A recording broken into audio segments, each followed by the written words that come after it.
maison Stark est la principale famille noble suivie dans Game of Thrones, avec une lignée historique remontant à l'ère des héros, des milliers d'années avant les événements de la série. Bien le bonsoir, mesdames et messieurs.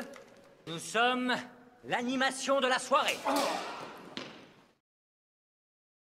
La série de 8 saisons est basée sur la série de livres Song of Ice and Fire écrite par l'auteur américain George W.R. Martin. En dehors des 5 romans denses de la série principale jusqu'à présent, Martin a élargi son univers fictif à travers des livres explorant ses histoires, tels que Fire and Blood ou The World of Ice and Fire. Ces textes aident à contextualiser la lignée de la famille Stark, même s'il existe des lacunes vraiment importantes. Westeros, également appelé les 7 royaumes, est un continent avec des milliers d'années d'histoire, développé dans sa société moderne par 3 groupes ethniques principaux. Les premiers hommes, qui comprennent les ancêtres Stark, furent les premiers à habiter le continent, avec une influence moderne plus notable dans le nord. Les Stark dirigent le nord dans une certaine mesure depuis le château de Winterfell depuis des millénaires. Les groupes suivants, les Andal, la maison Lannister par exemple, et Rhoynar, Dorne, ont commencé à habiter Westeros des années plus tard. Les cultures se sont mélangées pour former la société vue dans Game of Thrones.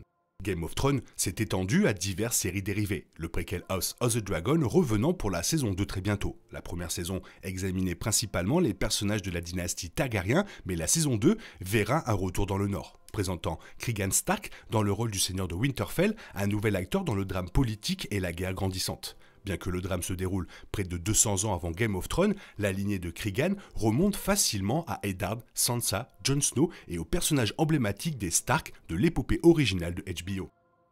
Bran, le bâtisseur, a été mentionné à plusieurs reprises tout au long de Game of Thrones, car il est le fondateur de la maison Stark, remontant à l'ère des héros. Ayant existé des milliers d'années plus tôt, l'existence de Bran le bâtisseur est sans doute plus mythique que la réalité. Bien qu'il soit largement reconnu comme l'homme qui a construit Winterfell et le mur, 2 des structures les plus légendaires de tout le continent. La réalité de son existence est hors de propos, car ses attributions les plus importantes au monde de George W.R. Martin sont les choses qu'il a créées, les structures et la famille Stark.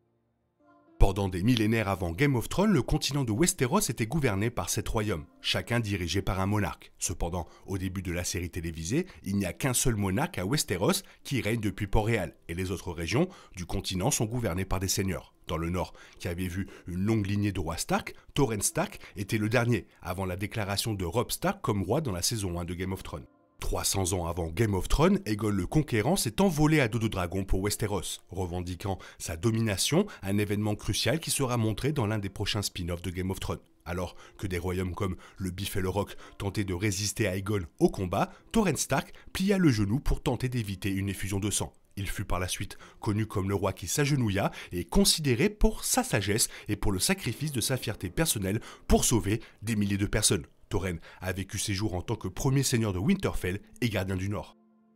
Rickon est un nom commun dans la lignée Stark, bien que ce Rickon fasse référence au père de Cregan Stark. Rickon a régné sous le règne de Viserys Targaryen et est notamment vu plier le genou, jurant fidélité à Rhaenyra en tant qu'héritière légitime dans la saison 1 de House of the Dragon. Bien qu'il ne soit pas un personnage vital, ce bref moment aura de l'importance à l'avenir car son fils Cregan devient important. Dans Fire and Blood, Rickon meurt beaucoup plus jeune que ce qu'il est décrit dans la série, laissant Cregan comme lord à l'âge de 13 ans.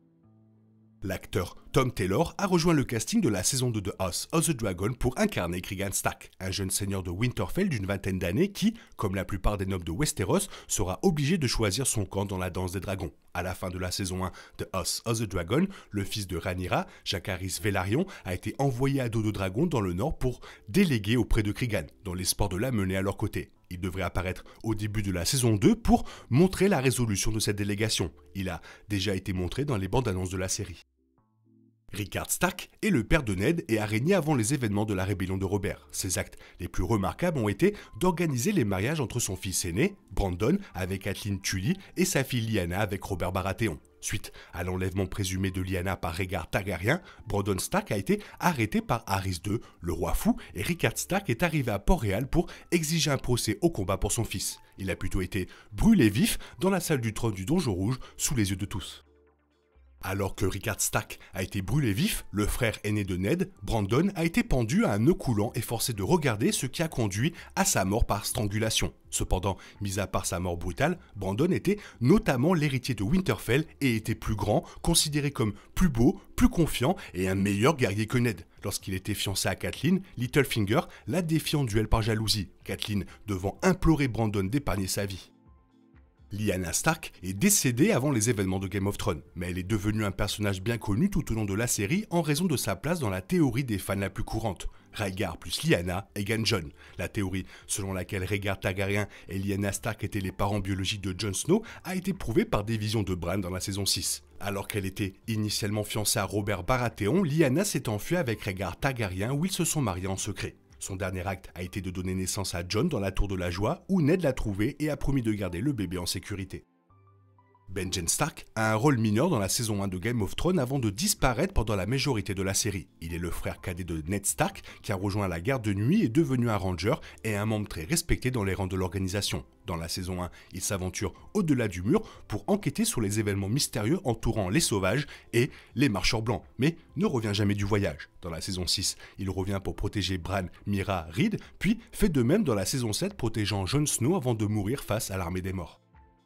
Eddard Ned Stark est le seigneur de Winterfell et le gardien du Nord dans la première saison de Game of Thrones. Il est imparfait, mais il est souvent le protagoniste de la série et la boussole morale parmi les personnages beaucoup plus moralement ambigus. Il partage un mariage affectueux avec Catelyn Tully, entretient des liens étroits avec ses enfants et est respecté par les habitants de Winterfell et du Nord. Ned était un ami d'enfance de Robert Baratheon et les deux se sont battus ensemble pour renverser le roi fou, plantant Robert sur le trône de fer. Des années plus tard, Robert demande à Ned d'être la prochaine main du roi.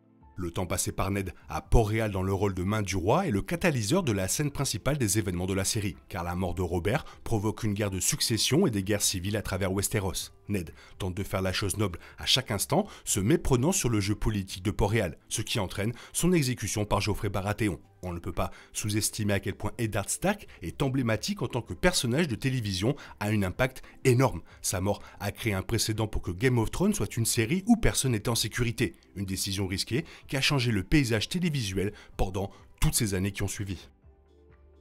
Bon, il y a aussi les autres, ceux qui ont suivi Ned Stark et Catelyn, mais vous connaissez déjà leur histoire. Sinon, si t'as quelque chose à rajouter, n'hésite pas à le faire dans la zone commentaire. Sinon, il est temps pour toi de reprendre le cours normal de ta vie. On se retrouve bientôt pour une nouvelle vidéo. Bisous bisous, bye bye. Il est impossible de compter sur les autres de nos jours. On est obligé de tout faire soi-même. Je me trompe? Rien de grave, j'avais tout prévu. Où va le monde, je vous le demande.